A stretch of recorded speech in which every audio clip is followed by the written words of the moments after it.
संकेत मिल रहे हैं या। कि 2026 में मंदी, वैश्विक मंदी आ सकती है। यूरोप में तो आपको पता है पहले ही 1-2 साल से मंदी की लहर चल रही है। अमेरिका मंदी पर आहट दस्तक दे रहा है। $113 ट्रिलियन दुनिया की जीडीपी है। और ऐसा अनुमान लगाया जाता है विक्रांत की करीब $300 ट्रिलियन से ज्यादा दुनिया के ऊपर कर्ज है। वसुदेव कुटुंबकम। ये हो नहीं सकता कि एक कुटुंब का व्यक्ति प्रभावित हो हम्म। तो दूसरे के ऊपर असर ना हो। तो अगर वैश्विक मंदी आती है तो कुछ रिपल इफेक्ट तो भारत में आएगा।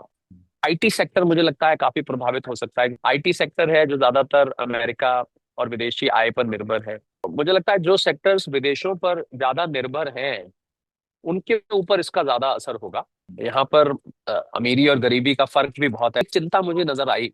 हम्म। एक तो जो कोर सेक्टर में ग्रोथ नहीं आई, अभी आंकड़े कल ही निकल कर आए। 90% लोग भारत में 25,000 रुपए महीने से कम कमाते हैं। 25,000 रुपए में क्या हम्म। गुजारा कर लेगा कोई? कि अगर तो आपको प्रॉफिट में है आप, हम्म। तो आप प्रॉफिट बुक करके एक बार को बाहर आ जाइए। हम्म। कई बार ना निवेश करना भी एक स्ट्रैटेजी होती है। तो जहां सत्यानाश वहां सवा सत्यानाश। हाँ। और जहां इतने दिन नहीं किया तो 2-3 महीने और रुक जाइए हाँ। और प्रॉफिट बुक करके बाहर आ जाइए।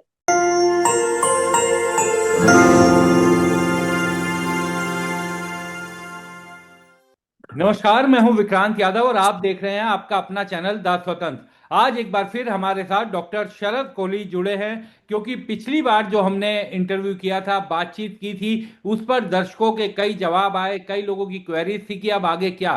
तो सर, जिस नोट पर हमारी बातचीत पिछली बार खत्म हुई थी उसी नोट से आगे बढ़ते हैं। सबकी चिंता यह है अब कि 2026, उसकी मंदी की आहट को लेकर सब बड़े परेशान होने लगे हैं। लोगों को लग रहा है कि आखिर ये क्या होने जा रहा है। तो उसके बारे में थोड़ा अगर हम विस्तार से आज बात कर सकें। जरूर विक्रांत, आपको द स्वतंत्र के सभी फॉलोअर्स, व्यूअर्स, सब्सक्राइबर्स को मेरा अभिनंदन। हाँ। हमारा किसी को डराने का कोई मंशा नहीं थी। हाँ। एक अर्थशास्त्री होने के नाते एक अंदाजा लगाया है कि कुछ ऐसे संकेत मिल रहे हैं हाँ। कि 2026 में मंदी, वैश्विक मंदी आ सकती है। हाँ। सर, ये जो जिसकी तरफ हम आपने इशारा भी किया, क्या ये 2008 जैसी स्थिति, क्योंकि उसको जो 2008 में जिन लोगों ने उसे झेला था वो तो नहीं भूले हैं, हमारे दौर के लोग तो नहीं भूले हैं किस तरह की स्थिति थी। तो क्या हम उस तरह की स्थिति की तरफ बढ़ रहे हैं, या ये केवल एक साइक्लिक स्लो डाउन है जिसकी तरफ कुछ लोग इशारा करते हैं कि हो सकता है होकर उसके पास से निकल जाए। देखिए, 2008 की जो मंदी थी विक्रांत, वो मंदी सब प्राइम क्राइसिस थी। उसमें क्या था कि कुछ लोगों को अमेरिका में लोन, हाउसिंग लोन आपको पता होगा थे, जिसमें डिफॉल्ट हुए थे, उसको लेके मंदी वो शुरू हुई थी। जी। पर ये जो मंदी है कुछ तो साइक्लिकल भी है। मतलब एक एक ड्यू है मंदी आनी। मैं ये कहूँ कोविड के बाद से हम्म। जिस प्रकार से रिकवरी हुई है, तो दूसरा ज्यादा इतनी साइक्लिकल भी कम है। और ज्यादा मैं लूँ तो मुझे लगता है जो वैश्विक नीतियां आजकल, आर्थिक नीतियां बन रही हैं, जी। वो बहुत ही स्वार्थ की नीतियां बन रही हैं। अब केवल और केवल अपने देश के, खासकर अमेरिका से जो निकल के नीतियां आ रही हैं, हम्म। वो बहुत ही स्वार्थ भरी नीतियां हैं। केवल अपने हित में वो नीतियां बन रही हैं। तो मुझे लग रहा है उन नीतियों की वजह से ज्यादा हो सकता है। और यूरोप में तो आपको पता है पहले ही 1-2 साल से मंदी की लहर चल रही है। अमेरिका मंदी पर आहट दस्तक दे रहा है। कुछ वहां पर थोड़ा सा बबल भी बना, पीछे एआई का बबल बना, स्टॉक मार्केट भी वहां पर ऊपर जा रही है।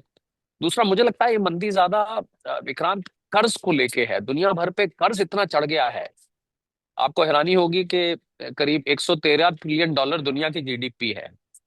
अब मैं स्वतंत्र के दर्शकों के लिए बता दूं कि $1 ट्रिलियन करीब 89 लाख करोड़ रुपए होता है। हम्म।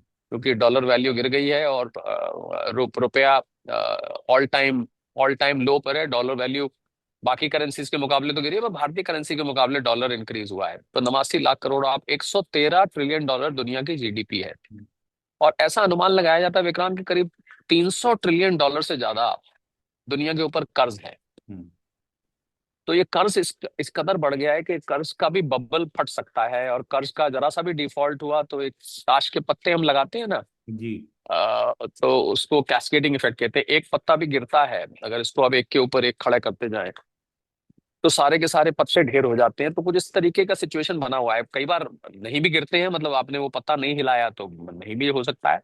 तो एक अनुमान है कि कुछ ऐसे संकेत मिल रहे हैं। सोने की प्राइस चढ़ना, अमेरिका के ऊपर इतना कर्ज चढ़ना, दुनिया के ऊपर इस प्रकार से कर्ज चढ़ना, और भी कुछ संकेत हैं। यूरोप में बहुत सारे देशों में इस समय आर्थिक जो है वो बिल्कुल या तो मंदी की कगार पे है या मंदी है। अमेरिका भी मंदी की कगार पर है। तो इस प्रकार को देख के लगता है कि मंदी 2026 में आ सकती है। सर, भारत में तो कहा जा रहा है पिछले काफी समय से कि जीडीपी बिल्कुल सही दिशा में आगे बढ़ रही है, ग्रोथ ठीक हो रही है। कितना असर इसका भारत पर, भारत के लोगों पर पड़ने की आशंका है, और किन सेक्टर्स में सबसे ज्यादा गिरावट देखने का आशंका आपको दिखाई दे रही है? देखिए, अभी प्रधानमंत्री जी G20 समिट में हैं आज, जब हम और आप बात जी। कर रहे हैं साउथ अफ्रीका में। तो उस और पहले भी इस फ्रेज का इस्तेमाल हुआ है, वसुदेव कुटुंबकम। हम्म। इसका अर्थ क्या है कि पूरी दुनिया एक तरह से एक परिवार की तरह है। कोई व्यक्ति ये ना समझे कि हम अपने एक कुटुंब की तरह है। हम्म। तो ये हो नहीं सकता कि एक कुटुंब का व्यक्ति प्रभावित हो हम्म। तो दूसरे के ऊपर असर ना हो। भारतीय अर्थव्यवस्था बाकियों से बहुत अच्छी है, कोई दो राय नहीं है। भारतीय अर्थव्यवस्था इस समय 6.5-7%, बल्कि जो आखिरी जीडीपी के आंकड़े हैं उसके हिसाब से तो 7.8% पे बढ़ रही है। सारे आर्थिक पैमाने भारत के अभी फिलहाल अच्छे हैं। थोड़ी सी कोर सेक्टर ग्रोथ कल निकल के आई, वो कोर सेक्टर ग्रोथ कम आई है, पर मैं समझता हूँ वो एक एक पीरियोडिकल है। इतनी कोई इंट्रिंसिक वीकनेस नहीं है। तो अगर वैश्विक मंदी आती है तो भारत पे भी एक, अंग्रेजी में हम बोलते हैं रिपलिंग इफेक्ट। हम्म। रिपलिंग इफेक्ट होता है, आप पानी में कंकड़ फेंकते हैं ना, हाँ। किसी तालाब में कंकड़ फेंके तो आपको लहरें दूर तक जाती दिखाई देती हैं उसकी। छोटी छोटी छोटी छोटी लहरें, उसको रिपल्स कहते हैं। तो कुछ रिपल इफेक्ट तो भारत में आएगा। अब आपने पूछा कि औरों से कम आएगा, पर आएगा। अब आपने पूछा कि कौन से सेक्टर्स में आ सकता है। हम्म। आईटी सेक्टर मुझे लगता है काफी प्रभावित हो सकता है, क्योंकि आईटी, ये मैं, और ये सेक्टर बताने कोई बहुत मुश्किल काम नहीं है। हाँ। आपको क्या करना है कि वो सेक्टर जो दुनिया के साथ ज्यादा बंधे हुए हैं, उन सेक्टर्स को आप हाईलाइट कर लीजिए। हम्म। आईटी सेक्टर है जो ज्यादातर अमेरिका और विदेशी आय पर निर्भर है। एक्सपोर्ट पर असर हो सकता है, जो बाकी दुनिया में एक्सपोर्ट जाता है, क्योंकि जब मंदी का मतलब क्या होता है, मंदी का मतलब होता है कि मांग खत्म हो जाती है और डिमांड नीचे आने लग जाती है, कंपनियों के प्रॉफिट गिर जाते हैं, सेल्स गिर जाती है, टैक्स कलेक्शन गिर जाती है, यही मंदी होती है। लोगों की नौकरियां जाने लग जाती है। तो मुझे लगता है जो सेक्टर्स विदेशों पर ज्यादा निर्भर हैं उनके ऊपर इसका ज्यादा असर होगा। हम्म। जो पूरी तरह से भारतीय कंजम्पशन स्टोरी पर चल रहे हैं विक्रांत, जी। मतलब भारत की जो कंजम्पशन स्टोरी है, जो पूरी तरह से उस पर चल रहे हैं, उन पर इसका इतना असर नहीं होगा। तो इसलिए आत्मनिर्भर की जब बात की जाती है तो उसमें एक फायदा ये है कि जो भारत पे पूरी तरह से डिपेंडेंट है भारतीय कंजम्पशन, उन पे नहीं होगा, पर फिर भी कुछ ना कुछ तो असर होता ही है। एक कहावत होती है, काजल की कोठरी में कितना ही सियान हो जाए, हम्म। काजल का दाग तो लागे ही लागे। तो कुछ ना कुछ असर तो होता ही सर, कुछ एक्सपर्ट्स ये भी कह रहे हैं कि हमारी जीडीपी जो है वो भले ही मजबूत दिखाई दे, और डाटा उस तरीके से मजबूत दिख रहे हैं, लेकिन जो ग्राउंड लेवल इंडिकेटर्स हैं, चाहे वो एमएसएमई की बात कर लें हम, या फिर रूरल एक्सपेंडिचर्स की बात कर लें, वो मंदी के संकेत दे रहे हैं, उनमें कमजोरी दिखाई देती है। तो क्या इन सब का असर, क्या ये थोड़ा कॉन्ट्राडिक्टिंग है, इस तरीके की बातें? देखिए, भारतीय इकोनॉमी इतनी डाइवर्सिफाइड है विक्रांत। हम्म। यहाँ पर अमीरी और गरीबी का फर्क भी बहुत है, आप जानते हैं। आप शहरों से 25 किलोमीटर बाहर निकल जाएं तो आपको एक दूसरी दुनिया दिखाई देती है। आप बिल्कुल। दिल्ली मुंबई से 25-50 किलोमीटर बाहर चले जाएं और किसी मुड़ती हुई सड़क में गांव में अंदर मुड़ जाएं, हम्म। आप एक बिल्कुल अलग दुनिया में आ जाएंगे। लोग बैठे दिखेंगे आपको चारपाई पर, बैठ के बातें कर रहे हैं, हुक्का पी रहे हैं। हम्म। सुबह से शाम तक टाइम कैसे काटा जाए ये सोच रहे हैं कि आज आज का दिन कट गया, कल का देखते हैं। हम्म। और यहाँ शहर है जब भगदड़ मची हो, लोगों के पास समय नहीं है। तो मुझे लगता है भारतीय इकोनॉमी विक्रांत बहुत डाइवर्सिफाइड है।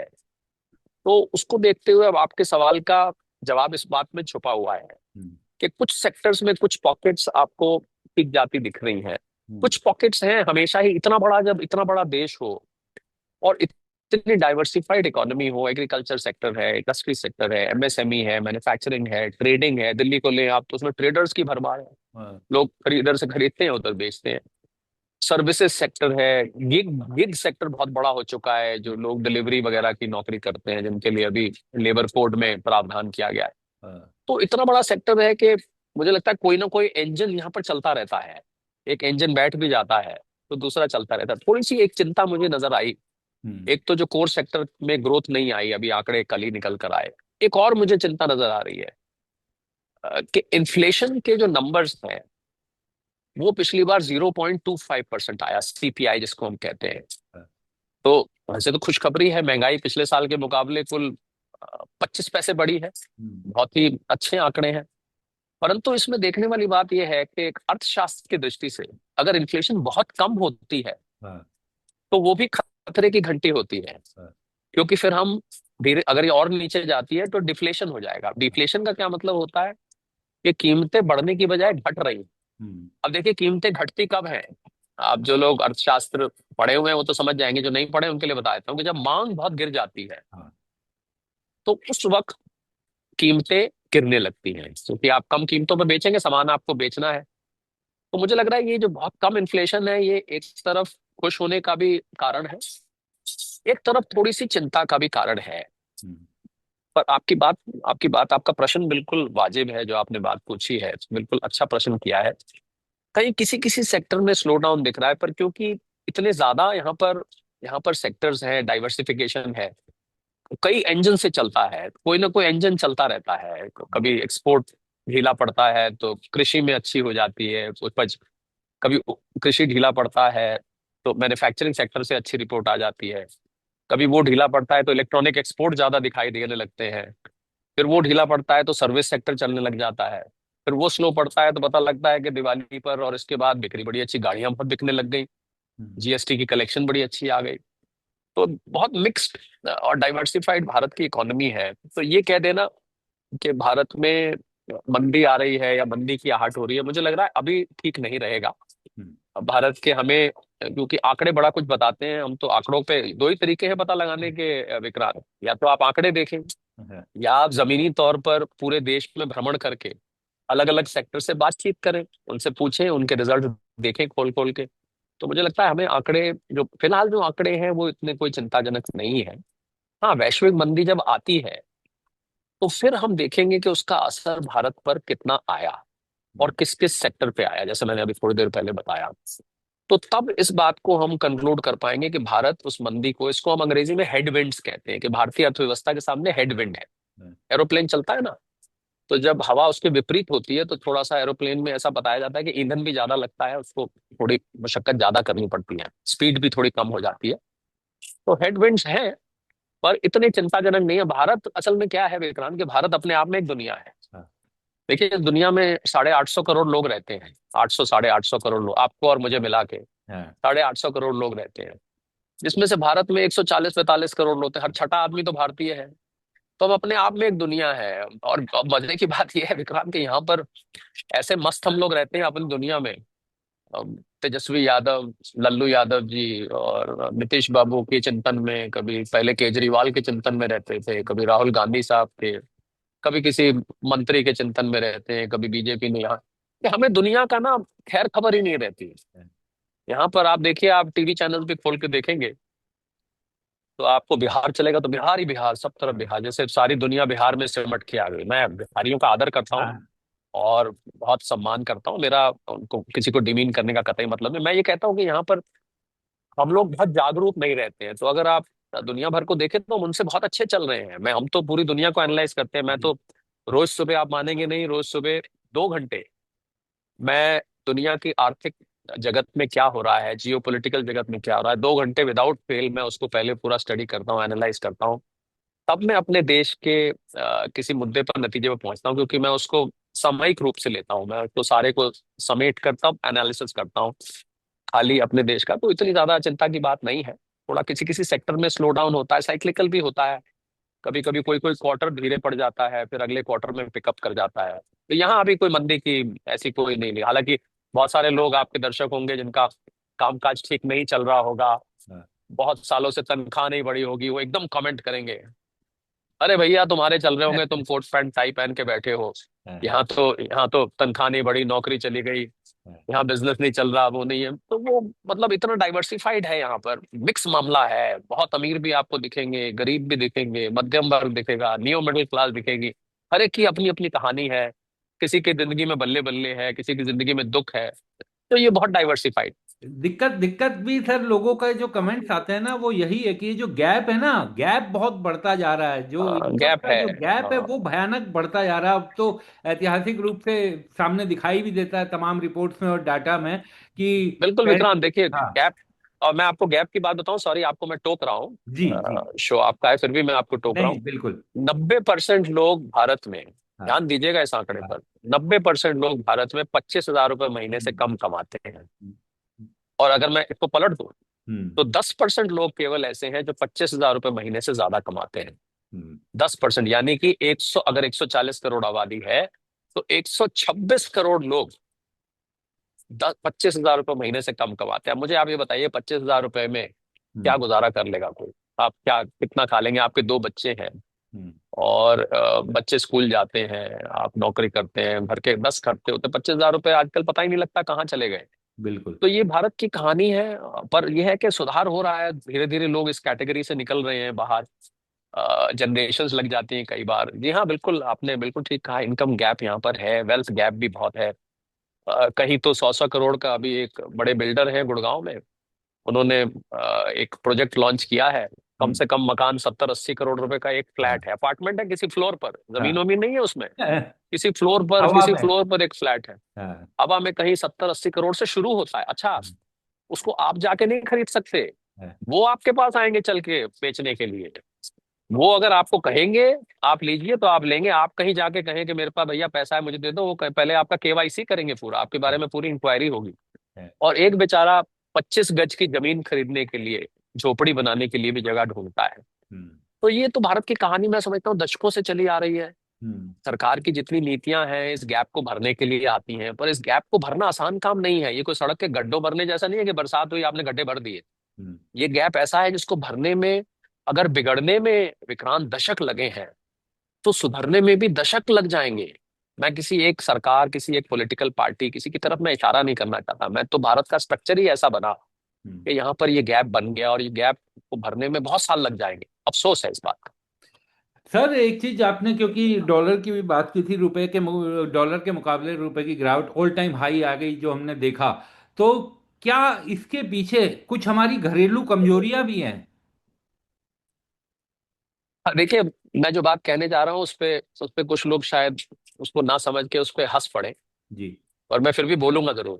हाँ, डॉलर का कमजोर होना, हम्म, ध्यान दीजिएगा इस बात में, जी। और डॉलर का मजबूत होना, क्षमा करें, डॉलर का मजबूत होना और रुपए का कमजोर होना, हाँ, ये दो अलग अलग बातें हैं। हाँ, अब ये, इसमें गहन अर्थशास्त्र छुपा है हाँ, कि आप कहेंगे कि भाई ये तो तराजू है, हाँ, एक पल्ला ऊपर किया तो दूसरा नीचे आएगा ही आएगा। इसमें हाँ, ये क्या आपने बात करी? हाँ, आप कह रहे हैं कि तराजू का एक पल्ला ऊपर जा रहा है, नीचे आना किसी और कारण से है, ऊपर जाना किसी और कारण से है। हम्म, सचमुच में ऐसा ही है। भारतीय रुपया कमजोर नहीं हो रहा, यूएस डॉलर मजबूत हो रहा है, हम्म, क्योंकि यूएस डॉलर की मांग थोड़ी सी बढ़ गई है। हम्म, और ये अमेरिका ने कुछ ऐसी पैंतरेबाजी करी है जिसकी वजह से डॉलर की मांग बढ़ी है।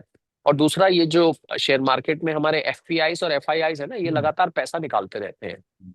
इसकी वजह से भी विक्रांत डॉलर मजबूत हो रहा है। थोड़ा सा हमारा इंपोर्ट भी बढ़ा है। हम्म, तो जब डॉलर की मांग बढ़ेगी तो रुपया कमजोर नहीं हुआ है। हम्म, अब कोई हंसेगा इस बात पे, पर इसके लिए आपको फिर पूरा फॉरेन एक्सचेंज का मैकेनिज्म समझना पड़ेगा, इकोनॉमिक्स समझनी पड़ेगी। रुपया कमजोर नहीं हुआ है, डॉलर मजबूत हुआ है। हम्म, रुपए ने कुछ नहीं बिगाड़ा, डॉलर मजबूत हुआ। और डॉलर की मजबूती कुछ हद तक मुझे ऐसा लगता है विक्रांत, कि थोड़ी सी इसके पीछे कोई पैंतरेबाजी है। जिस हम्म, प्रकार गोल्ड को लगातार बेचने की, कीमत नीचे करने की कोशिश की जा रही है, कुछ पैंतरेबाजी चल रही है। क्योंकि अमेरिका, ऐसा भी मुझे पता लगा है कि डॉलर छाप रहा है, हम्म, और डॉलर छाप भी रहा है तो डॉलर की मांग को आर्टिफिशियली बढ़ाया जा रहा है। ये दो कारण तो मैंने बताया आपको, ये तो कारण मामूली है। और डॉलर की मांग को, क्योंकि उनको ये रिस्क लगने लगा है कि डॉलर की वर्चस्व, डॉलर की दादागिरी, पहले भी मैं बात कर चुका हूँ, डॉलर का दबदबा कम हो रहा है।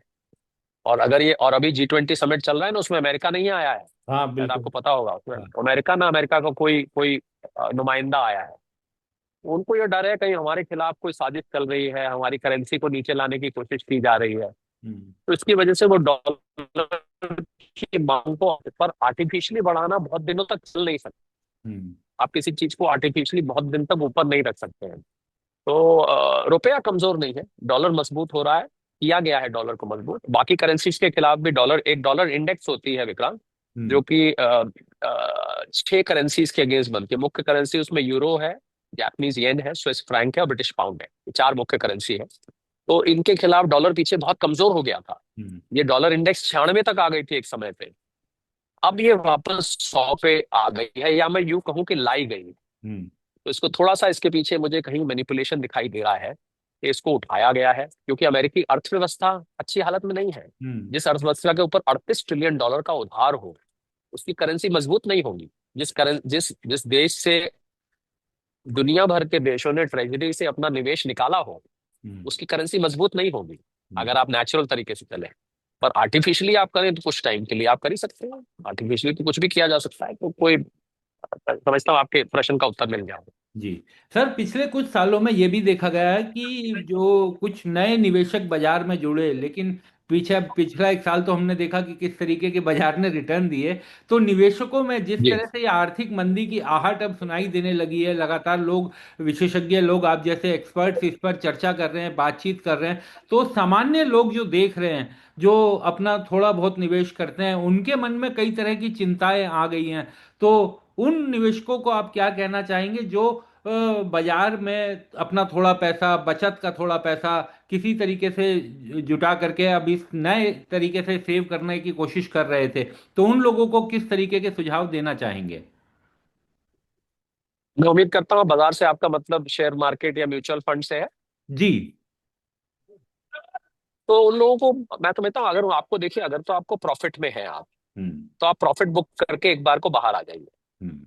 कि अगर आप मुनाफे में है तो मुनाफे बुक करके बाहर आ जाइए। और बहुत। मार्केट की और करेक्शन अगर आगे होती है तो उस करेक्शन में दोबारा एंटर कर जाइए। ये तो एक एक तरीका पे। और अगर आप ऑलरेडी लॉस में है, अभी हाँ। से लॉस में है, हाँ। तो फिर तो आपके पास इंतजार करना ही बनता है। लॉस बुक करना तो मैं नहीं कहूंगा। मार्केट ने थोड़ा रिकवर किया है। हाँ। जो एक साल से मार्केट सितंबर 24 के बाद, सितंबर से अगले सितंबर तक बिल्कुल ठंडी पड़ी रही, अक्टूबर में उसने रिकवर किया। हाँ। अब मार्केट अपने निफ्टी की बात करो तो ऑल टाइम हाई के आसपास है, 26,100 पार कर चुकी है। 26,277 मार्केट का पीक था, हम्म। हाईएस्ट आज तक का, जो पिछले सितंबर में आया था 24 में।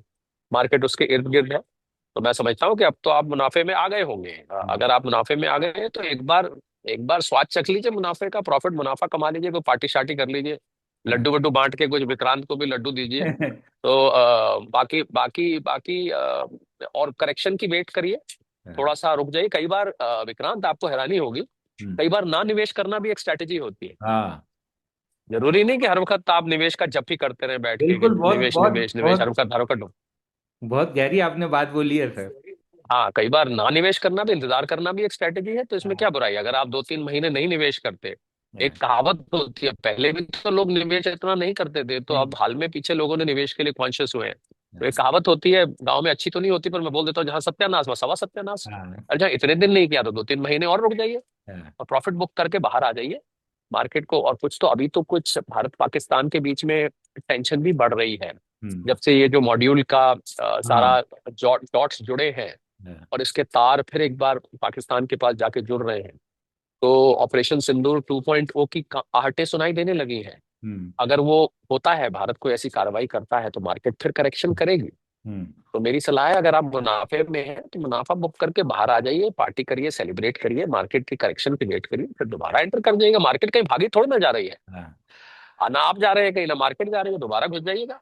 सर, आपकी बात सुन के मुझे अपनी दादी की याद आई। मेरी दादी हमेशा, कि मुझे पता है कि आपको जाना है, लेकिन अंतिम केवल बात कर रहा हूँ, कि मेरी दादी हमेशा घर में अपने हाथ में कैश रखती थी।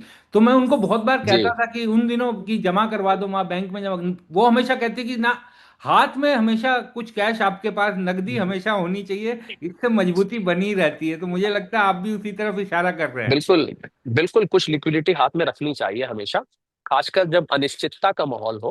तो हम्म। ऐसे में लिक्विडिटी आपके हमेशा काम आती है। आप देखेंगे कोविड में वही लोग अपने आप को सस्टेन कर पाए विक्रांत, हम्म। जिनके हाथ में लिक्विडिटी थी। नहीं तो बहुत सारे लोग तो लड़खड़ा गए थे कोविड में, जब लॉकडाउन वगैरह हुआ था। जी। तो आपकी दादी की बात से मैं पूरी तरह से सहमत हूँ। आपकी दादी की सालों पहले दी गई थ्योरी हम्म। आज भी रेलेवेंट है हम्म। और ये आज भी काम की। हम्म। चलिए सर, आपने इतने व्यस्त दिन में भी समय निकाला, बहुत बहुत शुक्रिया। नमस्कार, नमस्कार, thank you, thank you so much.